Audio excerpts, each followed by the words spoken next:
Let's be brutally honest for a moment. Let's strip away the 50 years of accumulated mythology. The stoned dorm room epiphanies, the laser light shows, and the apocryphal tales of syncing it up with the Wizard of Oz. Let's kill the cliché. The enduring, terrifying, and world-conquering genius of Pink Floyd's The Dark Side of the Moon has almost nothing to do with psychedelic escapism. In fact, it is the absolute antithesis of it. This is not an album designed to help you float away into a cosmic dreamscape. It is a stark, cold, and meticulously clinical diagnosis of the modern human condition. It is a medical chart set to music, a flawless and unforgiving autopsy of the anxieties that plague every single one of us, and the scalpel that performs this dissection, the instrument that cuts through the atmospheric soundscapes, and the brilliant musicianship to expose the raw, bleeding nerve, is the lyrics. To understand the monumental shift that these lyrics represent, you have to understand the ghost that haunted the machine. The ghost's name was Syd Barrett. The original Pink Floyd, the whimsical, paisley-clad minstrels of the London Underground, had been Syd's band. He wrote the songs, a fractured fairy tale poetry about gnomes, scarecrows, and bicycles. His lyrics were a portal to a fantastical English psychedelia, and then he was gone. Not dead, but lost to a catastrophic mental collapse, a drug-fueled disintegration that his bandmates were forced to witness at painfully close range. The trauma of watching their brilliant, charismatic leader dissolve into a vacant, staring shell of a man was the crucible in which the mature Pink Floyd was forged. The experience yanked them out of the fantasy world of the Piper at the Gates of Dawn and slammed them face first into the most terrifying reality imaginable, the fragility of the human mind.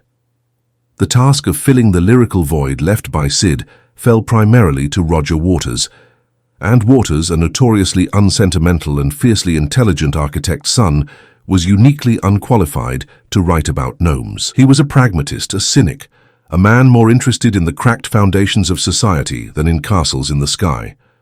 The trauma of Syd didn't inspire him to write abstract poetry about madness. It forced him to confront the tangible pressures that can lead a mind to fracture. He became, in essence, a social pathologist. He started looking around not for inspiration, but for symptoms. What are the things that drive us mad? What are the mundane, everyday stresses that grind a person down until they break? He decided to stop writing songs and start writing a diagnosis. The concept for The Dark Side of the Moon wasn't a narrative story. It was a list of ailments: time, money, war, greed, fear of death, and the creeping, ever-present threat of insanity.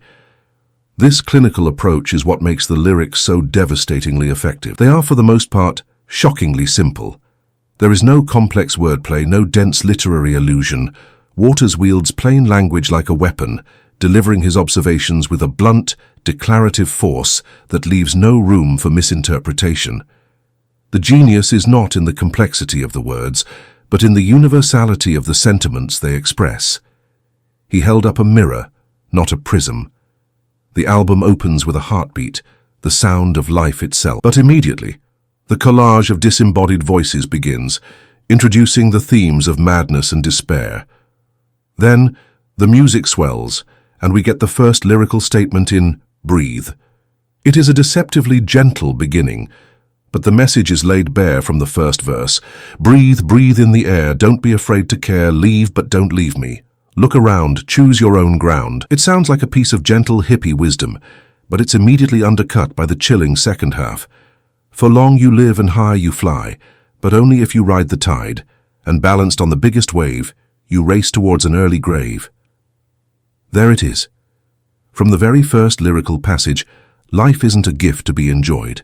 It's a tightrope act, a frantic race against an inevitable end. The pressure is on from the moment you take your first breath. This sense of frantic, pointless motion is then hammered home by the next two tracks. On the Run has no lyrics, but it doesn't need them. It is the sonic embodiment of modern travel anxiety, the relentless pulse of the synthesizer mimicking the Doppler effect of passing cars, the airport announcements, the running footsteps, the sound of a plane crashing. It's the fear of a meaningless technological death. It's pure, distilled panic.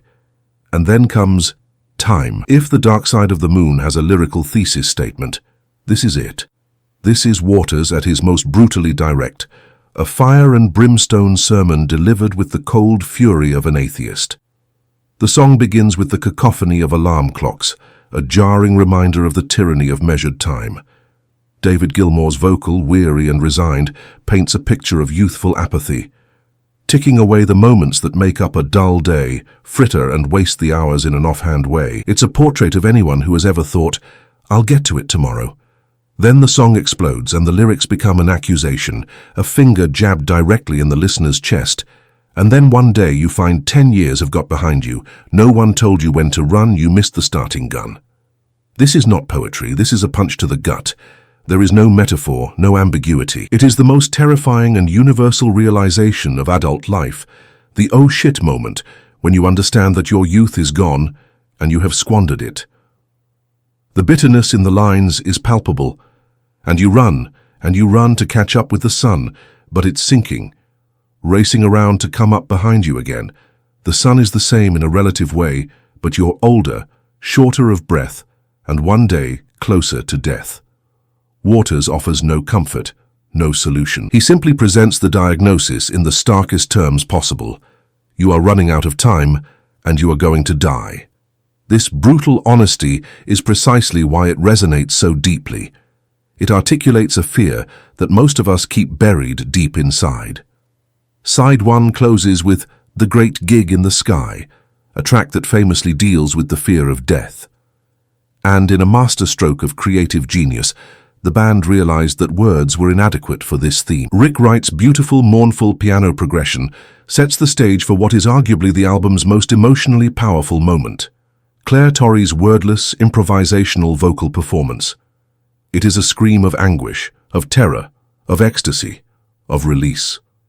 It is the sound of the human spirit confronting the great unknown, expressing a depth of feeling that no lyric could ever capture. It's the ultimate admission of the limits of language in the face of the profound. Side 2 shifts the focus from the internal pressures of life and death to the external corruptions of society, and it kicks off with the album's most famous and perhaps most misunderstood song. Money, with its iconic cash register rhythm loop, is not a celebration of wealth. It is a drippingly sarcastic, cynical takedown of greed. The language is again simple and direct. Money, it's a gas. Grab that cash with both hands and make a stash. Gilmour's raw, bluesy vocal delivery gives the verses a swaggering, arrogant tone, perfectly embodying the character of the greedy capitalist, but the message is one of pure contempt. Money, it's a crime. Share it fairly, but don't take a slice of my pie. It's a perfect encapsulation of the hypocrisy of wealth. The song's jarring 7/4 time signature makes it feel slightly uncomfortable, slightly off-kilter, mirroring the ugliness of the sentiment. It's a pop song that brilliantly satirizes the very system that makes pop songs successful. From the specific evil of greed, the lyrical focus widens to the general sickness of human conflict in us and them. Musically, it is one of the album's most beautiful and spacious tracks, its gentle, jazzy feel creating a chilling contrast with the bleakness of the lyrics. The song is about tribalism, about the arbitrary lines we draw between people, us and them, and after all, we're only ordinary men. The verses depict scenarios of war. Forward he cried, from the rear and the front rank died, and social apathy, black and blue, and who knows which is which and who is who. The tragedy lies in its quiet resignation. There is no anger here, just a deep, profound sadness at humanity's inability to see past its self-imposed divisions. The final lines of the song are a portrait of a society that has lost all empathy. And without, and who'll deny it's what the fighting's all about? Out of the way, it's a busy day. I've got things on my mind, for the price of tea and a slice, the old man died. It is a quiet, devastating indictment of our casual cruelty. After the instrumental bridge of Any Color You Like, the album circles back to its genesis, to the ghost of Syd Barrett. Brain Damage is the most explicit confrontation with the theme of madness. But Waters, in another moment of lyrical brilliance, makes the specific universal. He starts with a personal image, almost certainly a memory of Syd. The lunatic is on the grass, remembering games and daisy chains and laughs. But he quickly pivots, implicating all of us in this madness. The lunatic is in the hall. The lunatics are in my hall. The madness isn't just in the asylum. It's everywhere. It's inside the structures of power. It's inside our own homes. And then comes the album's most iconic and compassionate line, and if the cloud bursts, thunder in your ear, you shout and no one seems to hear, and if the band you're in starts playing different tunes, I'll see you on the dark side of the moon. This is not a description of a place. It's a statement of solidarity. It's an acknowledgement that there is a breaking point, a dark side within every human mind. It's Roger Waters looking at the ghost of his friend, and instead of recoiling in fear, saying, "I understand, I'll meet you there." It is the album's single greatest moment of empathy. The album concludes with Eclipse, which functions as a grand, sweeping summary of the entire diagnosis. It is little more than a list, a torrent of words cataloguing all the components of a life. All that you touch, all that you see, all that you taste, all you feel. The music builds and builds in intensity, creating an overwhelming sense of climax, a final grand statement. But the final line delivers the devastating conclusion, and everything under the sun is in tune, but the sun is eclipsed by the moon. It is a statement of ultimate futility. For all our striving, for all our feeling, for all our living, there is an inescapable dark side, an eclipsing force, be it death, madness, or cosmic insignificance, that renders it all moot in the end. The final heartbeat fades to silence. The patient is gone.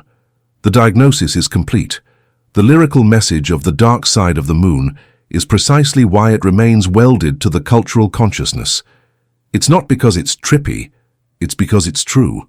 Waters and the band managed to create a piece of art that bypasses intellectual analysis and plugs directly into our deepest, most primal anxieties. They stripped away the poetry and the fantasy and left only the cold, hard facts of the human condition.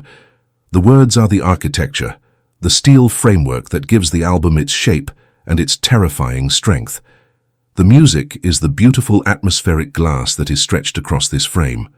Without the words, it would be a pleasant, ambient soundscape. With them, it becomes one of the most profound and unsettling works of art of the 20th century. It doesn't offer you a cure. It doesn't give you any hope. It simply looks you dead in the eye and tells you the name of your disease. And in that brutally honest diagnosis, we find a strange and lasting form of comfort. We are not alone in our quiet desperation.